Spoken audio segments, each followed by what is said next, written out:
Welcome to all of you to this session on the future of value. I will be presenting a new way of thinking about and understanding what is happening in the economy. I'll be talking about how emerging technologies are shifting value in the economy by breaking 4 different kinds of scarcities associated with specific kinds of activities. Businesses and individuals generate economic value by addressing scarcity. If people want something and it's scarce and you have it, they will pay you for it. That is not new. What is new is a series of emerging and maturing technologies that can fundamentally affect different types of scarcities with potentially profound economic consequences, given the scale, the speed, and the depth of disruption these technologies will have, and in fact, have already had. I want to point out that the Future Value paper builds on previous work. We have other papers that I encourage you to read because they provide context for the future of value. These include the next digital economy, the future of work, biodigital convergence, and a series of reflections on the impact of digital technologies on the economy. You can find those in the Economic Future section of our website, which is where you will also find the Future of Value paper when it's published. I'm going to touch on 2 papers, starting with the next digital economy. What this paper does is introduce a new model for the production and consumption of goods and services. In the paper, we present the idea that unbundled labor and capital can be tied together using digital technologies to create bespoke value chains. What we saw was a lot of disaggregation in both labor and capital. On the labor side, jobs are being unbundled into tasks. We also saw a lot of production technologies unbundling, from being held together within one company into dispersed and repurposable things like 3D printers or cloud services, for example. Capital that was previously held in one firm could be unbundled into a number of different places and owned by a number of different people. Our idea was that you can chain together different unbundled pieces to create a bespoke value chain for just a short run, and then essentially repurpose them into a different value chain. It's like having building blocks that you pull out of a box, click together for as long as you need them, and when you're done with them, you throw them all back into the box for anyone else to use to create a different value chain. The glue that allows you to click these unbundled blocks together are digital technologies.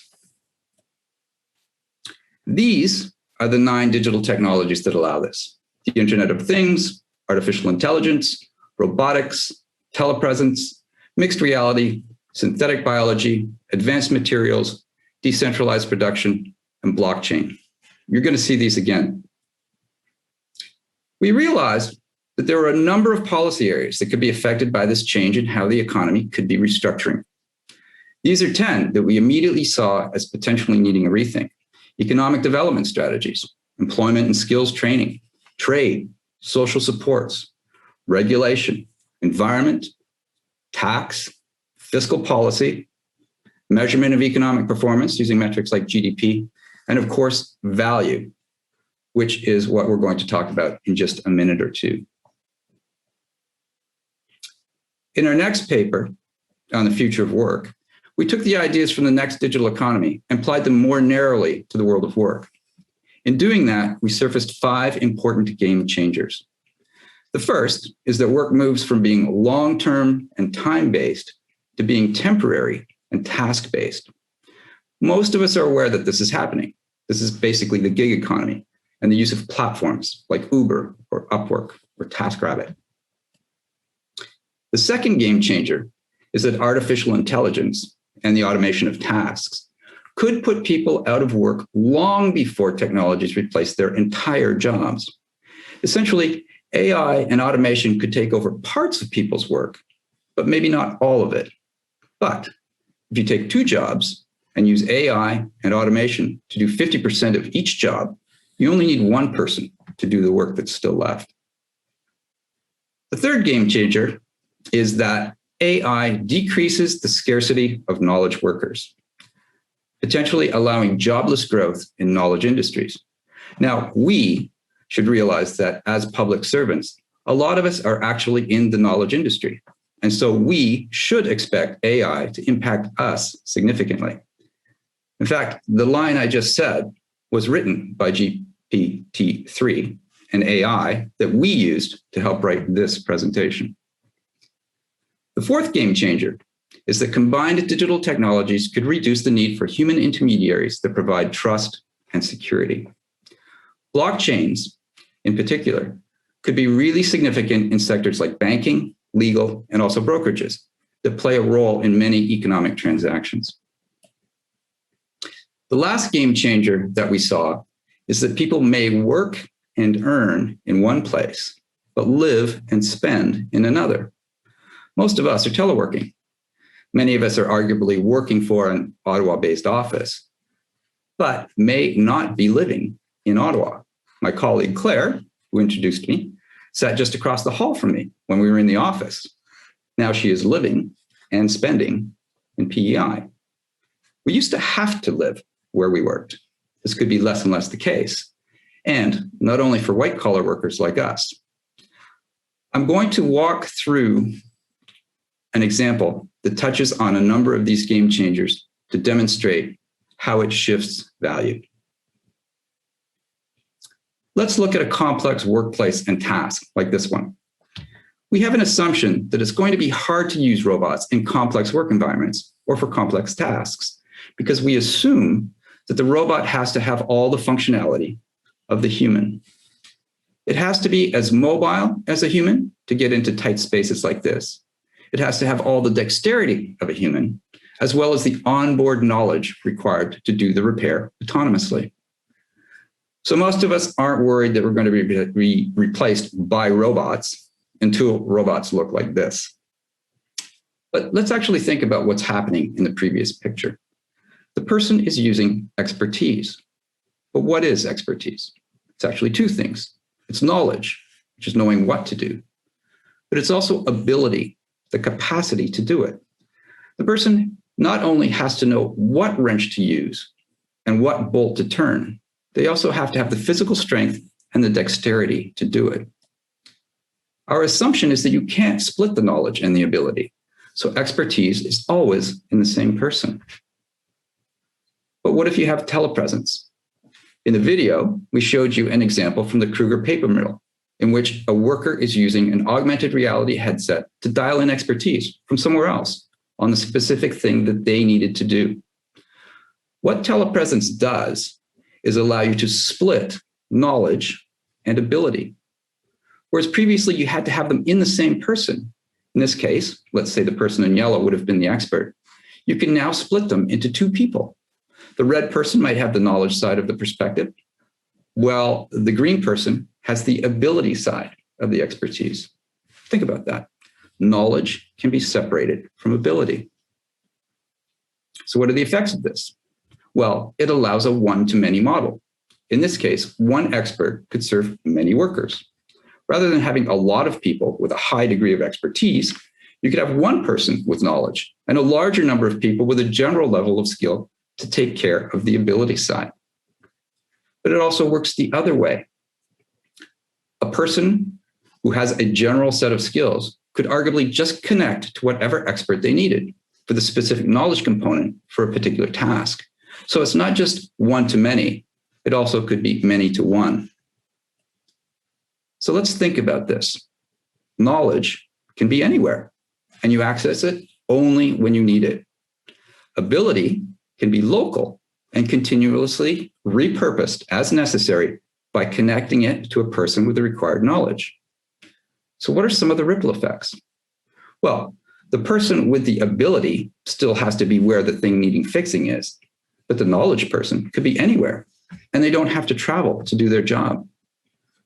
So if knowledge is anywhere, for all you know, your expert could be this guy sitting in his field in India. Conversely, ability can stay local and be repurposed as needed. So you don't need to attract as many high-priced experts to your town or fly them in to get things done. The local worker could be dialing in somebody to get the knowledge to fix a particular part on an automobile today, and then fixing an electronic circuit board tomorrow. The other thing is if we could disconnect ability from knowledge, then ability is not necessarily a prerequisite for work in a particular field. This could actually be a master plumber. He could have the knowledge component of the plumber and be directing a team of apprentices in the field using augmented reality headsets, like we saw in the video. There are further ripple effects. If we don't have to send the knowledge person to the place where they're required to do the work, then travel gets affected. Accommodation for that person gets affected. Real estate gets affected because they can live anywhere they want. They don't need to actually be where the work is. And of course, that has trickle-down effects into the local secondary economy. This type of thinking got us to wonder, if telepresence is one example, are there other examples of other technologies that impact specific types of activities? Turns out there are. Then the question is, if that's the case, how do they shift the value that is generated in those activities? And of course, if it's shifting value, money is changing hands. That thinking led us to the Future of Value paper, which is what I'm going to talk about for the rest of the presentation. This is a new way of thinking about the future of the economy, and specifically how technology will change it. What we found as a result of our thinking through how technologies affect different types of business activities is that business activities can be broken down into combinations of more basic human activities. Each of these activities represents a unique combination of characteristics based on the nature of the interactions that are happening. For example, is the interaction between humans, or between humans and machines, or humans and the natural environment? Does it involve something tangible, like a good, or something intangible, like information? What change happens as a result of the interaction? Are atoms rearranged? Is knowledge created? Or is there a change in the emotional state of the recipient? These are the 14 basic human activities that we came up with. I'm not going to go through all of them here, but I'll talk about the first one in a minute to give you an example. What we realized was that in each of the 14 basic human activities, there was a particular scarcity or constraint that was at play. It was addressing that scarcity or constraint that actually creates the value for the company or the activity. Turns out there's 4 types of scarcities. The first one is temporal. It's essentially that the interaction has to happen at the same time. For example, this presentation is happening now and only now. The second one is spatial. That's the idea that the interaction has to happen in a particular location or a particular place. If you want a haircut, you need to go to a barbershop or a hair salon.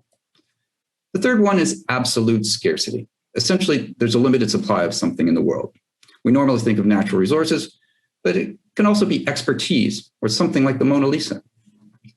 The fourth one is artificial scarcity, which is essentially that there's some sort of framework, often legal, such as licensing, which creates an artificial scarcity on something that would otherwise be abundant or relatively accessible. I said I would go through an example. This physiotherapist is providing a physical service to a living being. It has the following characteristics. It involves a human interacting with another human. It involves atoms in the sense that she is manipulating the atoms of the other person. There are both temporal and spatial scarcities in the sense that she and the patient have to be in the same place at the same time to deliver the service. There's an absolute scarcity in the sense that there's only a certain number of people who know how to do physiotherapy. And there could also be an artificial scarcity if there's a particular licensing or accreditation that's required for her to practice. When we started looking at things from this perspective, we realized that the scarcities that exist for a physiotherapist are the same as those for a surgeon or a dentist. But if you think about it, they are the same for a tattoo artist, someone doing a manicure, or a hairdresser. They all face the same constraints of temporal and spatial scarcity, as well as the possibility of absolute and artificial scarcity. Recognizing this is important because if a technology can break a scarcity in one of these occupations, there's no reason why it couldn't break it in any or all of them. Because of this, technological disruption could spread rapidly between sectors or across professions. This is a heat map. We set out the 14 different activities across the top and all the different technologies I mentioned earlier down the side. And we figured out where the greatest impacts are likely to be seen. As I said earlier, most of us are public servants, And we're largely in the knowledge generation and knowledge transfer business. What is most likely to affect us in the future is AI and automation. Whereas if you are, say, in the maintenance industry, which features mostly physical services to things, mixed reality is a technology that's very likely to impact your business. This is a framework developed that allows you to analyze your business in a different way. The first step is to look at which of the 14 basic human activities make up your business. Then figure out the relative proportion of each one. Look at which ones represent a cost and which ones represent a revenue. Then determine which emerging technologies are the ones that have the highest impact on those activities. You could ask yourself whether that technology is significantly advanced right now and whether you should adopt it. Or maybe you decide to watch to see if your competitors are adopting it. Or you may think, well, there's an opportunity here, and I'm going to create a technology that will address that particular scarcity and then sell it to other businesses or to the government. There's a ripple effect to these technologies being adopted.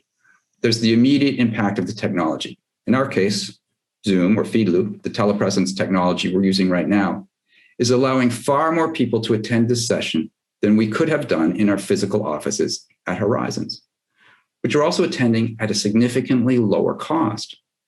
It's costing each of you no more than a few cents for electricity and internet to attend this 90-minute session.